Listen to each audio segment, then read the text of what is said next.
Hello, and welcome to this episode of The Brief. I'm your host, Meredith Reed. I'm here today with Tarah Luster, the co-founder and executive director of Project B3. Project B3 is a nonprofit organization with peer-to-peer mentorship programs that educate students, parents, and teachers on how to build digitally responsible communities. Project B3 encourages students to talk to each other about how to use tech responsibly, and it provides education for both students and parents on how to safely navigate the web and social media. Welcome, Tarah. Thank you. I'm thrilled to be here. Thank you for the opportunity. We're so glad to have you. So, can you start by giving us a brief overview and telling us in your own words what Project B3 is all about? Sure. Project B3 started out as a way to take a different approach to digital responsibility or digital citizenship in the classroom. So we are focused on empowering student voices in digital citizenship. We try to involve the entire community in that we include teachers with lesson plans to follow up, parents with a parent seminar, so that the entire community is kind of centered based on the same three pillars of digital citizenship that we talk to students about, which is be safe, be smart, be kind. That's such an incredible mission. And I'm wondering what first inspired you to start Project B3? What was the problem that you wanted to solve? So I have two children. Right now they're 14 and 11, but at the time they were a little bit younger. Social media is something that I actually really enjoy. It's how I spend a lot of my day, searching through social media. I'm kind of, the first generation to kind of really get into social media, and it was something that I enjoyed. But then when we would talk to parents or we would hear from parents, there was all this fear and anxiety and secrecy based on internet usage by students and by kids. And so I really started to get nervous about my own children using social media. And I partnered up with my co-founder, Matt Batt. He would do parent presentations in schools, teaching parents about, how their kids are behaving online, what apps they're using, tips and tricks to kind of help them navigate it in a responsible way.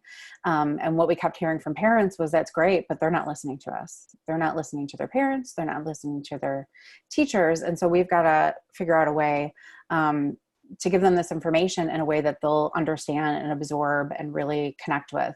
And as a former high school coach, I have seen the power of peer-to-peer relationships. I've seen the power of older students talking to younger students and having the younger students being really receptive to that message, because it's coming from someone who is a little bit older than them, but not too much older, people who they really think are in the know, people who are in the thick of the social media world. And so we created Project B3, not as a way for us to spread the message of digital responsibility, but to empower students to spread that message themselves in a relevant and kind of more current way than we ever possibly could. That seems like such an incredibly effective strategy. At Spectrum, we care a lot and we talk a lot about keeping children safe online, but ultimately, I don't really know if our messaging is reaching kids. And I think, when I was a kid, whatever my parents told me, it was always the eye roll and like, oh, what do you know? It's safe. It's fine. I know what I'm doing. Exactly. And so I could definitely see the peer-to-peer relationships being a much more effective way of reaching children. Yes. So what we find is that when parents try to talk to students about digital citizenship, and even when parents try to give warnings or, tell stories in a way that will touch their children, they're often very closed off. For some reason, students and children, their internet usage sometimes has a secrecy around it. And so the student leaders really bring they're always relevant. They're right on top of it. They're living right in the middle of it. And so we find that the students really, they really listen to it. And the other big thing about our approach is that we're not trying to be restrictive. We're not saying social media is bad for you, stay away from it. We're not saying parents, don't let your children use the internet or look over their shoulder at every moment. We're really trying to convey this message that this is a part of our lives. Social media and technology is a huge part of our lives. And just like anything else, we need to learn to navigate that space on our own, because eventually we're all going to be on our own making our own choices. And so severely restricting usage doesn't work. It never has, it never will. And so the message coming from our students is more of an open attitude. It has more of an open attitude towards social media and technology use, which you don't technically or usually get from parents and teachers. Right. I think that's such a great method. Anytime you can empower students and kids to make good decisions on their own, instead of limiting them, then it becomes taboo, and they're actually more motivated and more interested in many cases. And they become very creative. Yeah, exactly. So can you tell us more about the types of dangers and toxic behaviors that children are uniquely at risk for encountering online? Why do younger internet users and their parents need to be cautious about online activity? Well, just like anything in life, and especially when children are involved, there's always this predatory nature to, technology and social media. Coming from a standpoint of just predatory behavior, there are things out there that we all know about. There's phishing scams. There are people out there who are trying to get in touch with your children under the guise of being a child themselves. There are ways of getting children's information and putting it all together. We always tell, students, everything you put out there is a piece of your puzzle. And it's really easy for predators to put those puzzles together. On the other side, there is an innate behavioral trend for students who are behind a screen using social media, speaking to someone not necessarily face to face, that encourages bullying behavior. Unfortunately, it's a natural thing for them. It gives them some courage. It gives them a little bit of anonymity when they want to go ahead and put negative feelings out there. So, there's the predatory behavior, there's the negative behavior online toward, peer-to-peer bad behavior, treating each other unkindly. And then there's also the big aspect of it is students who are in 5th grade through 8th grade aren't necessarily thinking about what their digital footprint looks like, right? So they're getting on social media, they're getting a Twitter account, and they're going ahead and putting out all of their feelings and all of their opinions and all of their memes that they think are so funny. And there's a real danger there in damaging their reputation from a very early age. The minute they start putting things out there, they are risking the potential of damaging their reputation down the line. So it's kind of threefold. And that's really, there's so many things to think about. And when you asked me that question, 10 million topics came into my head. But that's why we came up with B3. Be safe, be smart, be kind. You can take all of those concerns and all of those dangers and all of those pitfalls, and you can categorize them into either be safe, be smart, or be kind. So we kind of took a very complex topic and a very complex area to be in and space to navigate, and broke it down simply so that we can have really simple discussions. Be safe is all about keeping your information safe and your actual physical body safe. Be smart is all about protecting your online reputation. And be kind is all about recognizing bullying behavior and combating it. So, question for you. I'm interested in a little bit more detail on the program. What exactly does it look like? Are you going into classrooms? Is this during school, after school? Where are you doing it? What's the age of the kids? Can you just give us a little bit more information on, on the ground? What is this program looking like? Yes. So yes, we work with schools generally. We can, we've been of service to quite a few different organizations, but mainly our main goal is schools. So a school will invite us in. They will choose student leaders from their school. Usually we're working in middle schools right now. So typically that's a set of 8th graders who show some leadership skills or have a desire to be mentors in their school. We go in, And we have that group of student leaders and we have a discussion with them about what's going on in their school, what their experience has been so far with social media, good things that they've seen, bad things that they've seen, things that they're worried about, things that they have experienced themselves, or things that they're wondering about. And then we have this discussion with them to kind of get a feel for, every community is different. Every group of kids is different. They're doing different things. They're using different apps. They're having different experiences. So we get an idea of what their experience is like. And then we introduce them to the pillars of Project B3. Be safe, be smart, be kind. We tell them how, kind of all of these 3 pillars can encompass all of the things that they're worried about, or all of the things that we need to think about when we're talking about digital responsibility. And then we separate them into groups. So we have, 6 student leaders.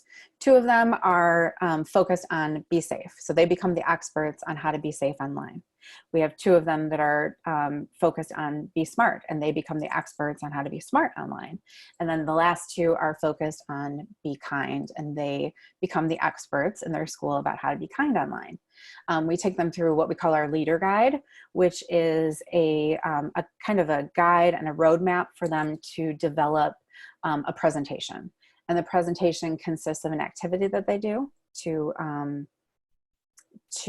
demonstrate, safety online. They come up with discussion questions to start a discussion in their classroom to really get students to open up and talk about what their concerns are and what their experiences are. We have them make a plan. So when they're done with their presentation, they make a plan with that group of students that they're talking to and say, okay, so next time we're online and someone is asking us too many questions about ourselves, or we get a weird feeling about this person that we're talking with, what is our plan going to be? And they make a plan together. And then we always use the hashtag B3, B4U, to remind them to be safe, be smart, be kind online. So they develop these presentations all by themselves.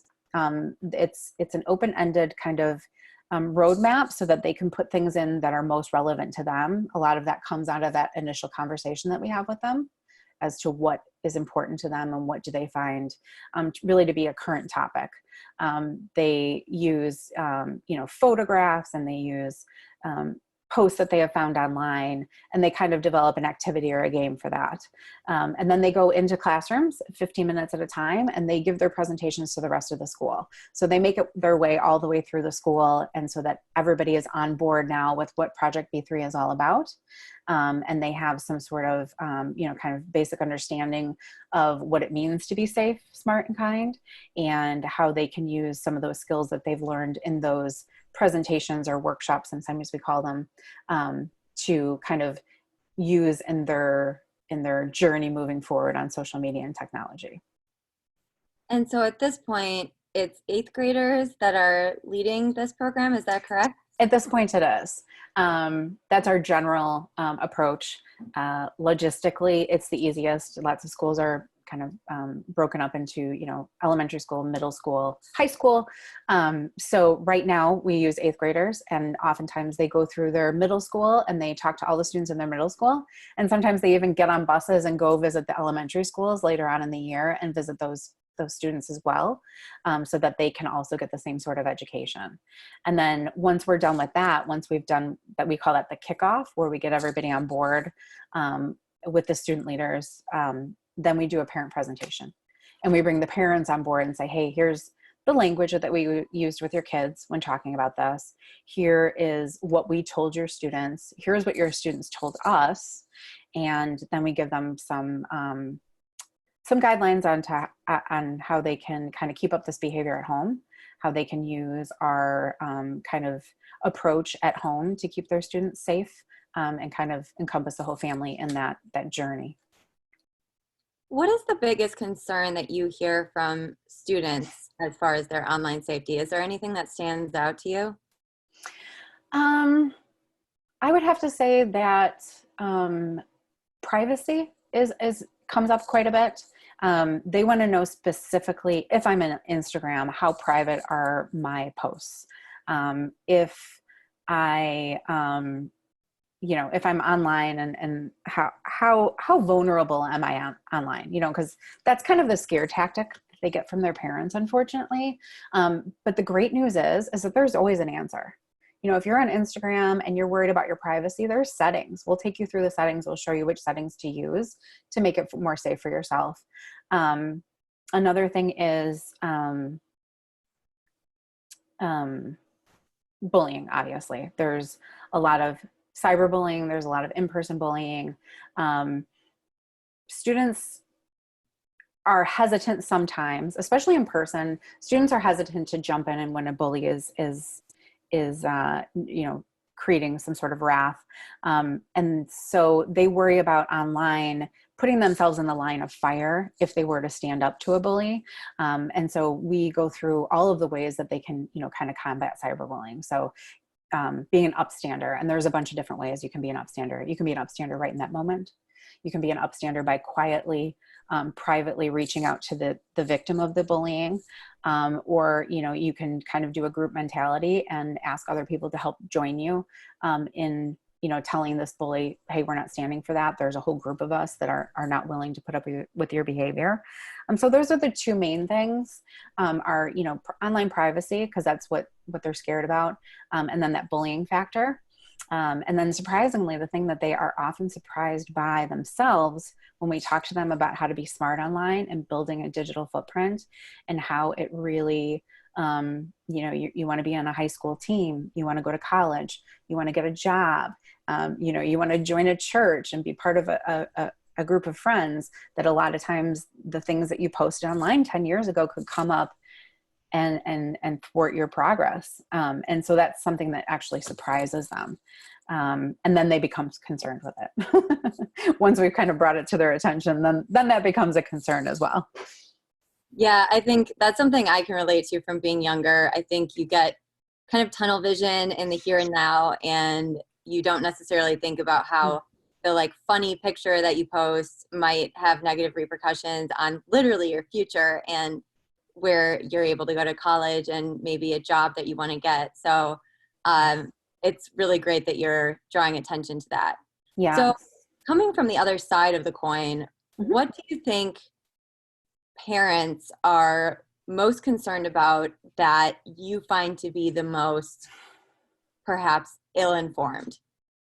Is there something that parents seem to worry too much about, or do you find that generally parents have a level of worry that is appropriate? I'll be honest, and I will say that I think a lot of times their concern is misplaced. A lot of times what parents are worried about is, monitoring every move that their child makes. They are interested in how do I see absolutely everything that they're doing? How do I see what they're putting online? Snapchat scares the heck out of them because it's stuff that disappears, right? They're concerned about private conversations on Snapchat, which, the majority of the time are pretty innocent. The majority of the time it isn't filled with, sexting and inappropriate, pictures. And this is just the way they communicate. It's a more fun way to communicate. And so I see a lot of concern put on how to lock it down and how to stop their children. And I think that is possibly the worst approach that they can take, is trying to stop them. So that concerns me when they start to say, well, what's the best monitoring app? How, what about I Spy, or what can I put on their phone so that I can spy on every move they make? That concerns me because they are not teaching self-regulation. They're not teaching, students to think through what they're doing online. They're not giving kind of the few minutes to reflect on their behavior, and they're unwilling to let them make mistakes. Mistakes are scary, but students make mistakes in every area of life, and sometimes that's how we learn.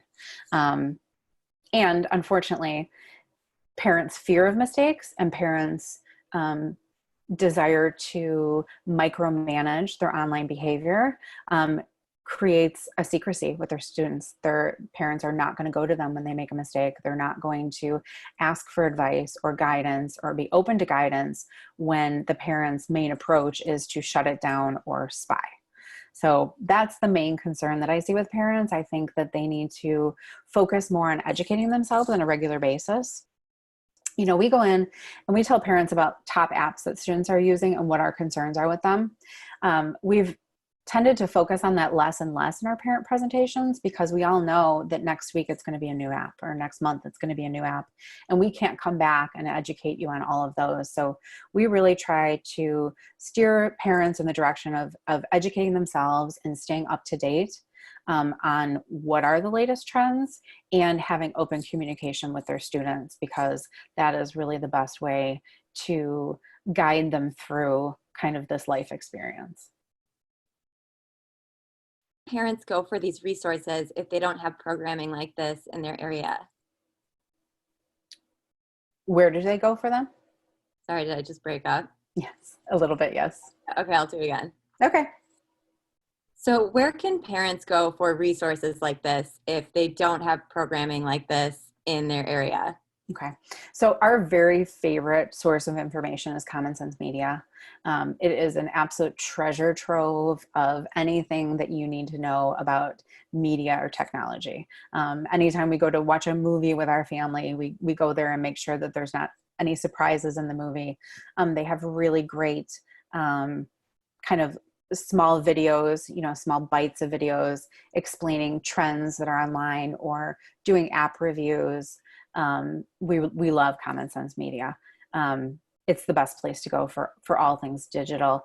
We also have a blog on our website that kind of gives our take on, app reviews or trends, or we try to give, positive uses of technology for families to engage in together, like, finding podcasts that are relevant to your whole family or enjoyable to your whole family.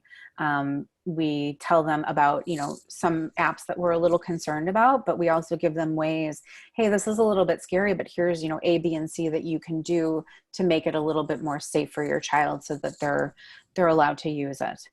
So we do our blog, and we try to just give our kind of more open-ended perspective. But I will say that always number one, Common Sense Media is our favorite place to go. And we encourage parents to go there on a regular basis. We actually give them a rundown of how to decide whether your child can have an app or not. So say your sixth grader comes to you and says, I want Snapchat, and your immediate reaction is no. Well, we tell them, hey, you know what, here's what you do. Number one, go to Common Sense Media, see what they say about it. Number two, go to Project B3, say what we have to say about it. Number three, download it yourself, play with it, figure out why kids like it. Number four, have your student just connected to you, and you and your child can kind of practice how to use Snapchat in an appropriate way. And once you feel that they've got the reins, that they know the ins and outs, and they understand the rules, then go ahead and let them connect with people outside of your family. So we kind of give them a rundown of steps that they can take to make informed decisions, because when we're not there to tell them, then they need to know the steps to take to make those decisions for themselves and their family. Right. And everything that you're doing with Project B3 is so important. Thank you so much for being here today and telling us more about the work that you're doing. Would you like to tell everyone where they can find more information? Yes, our website is www.projectb3.org. We're also on Twitter, Instagram, Facebook. We have a Project B3 Facebook page, and then we also have a Project B3 parent Facebook page that has a lot of information there. And our website's probably the best way to get some information on what we do and how we do it. And of course, everyone can always get in contact with me. My email is on the website, so I'm more than happy to talk through what we do and how we do it with anyone who's interested in participating in the program. I would say too that we've gone to a new model of train the trainer. So if we are not able to get to your school, and if we are not able to train your student leaders and give them those tools to be mentors in their school, we can now train teachers to kind of do exactly what we do and have some control over this program in their school. So we're pretty excited about that. Awesome. Yeah, we're excited about it. Well, Tarah, thank you so much for being here. Thank you. And we will see you next time on the group. Great. Thank you so much for having me. It was a pleasure. Thank you. All right, that should do it. Great.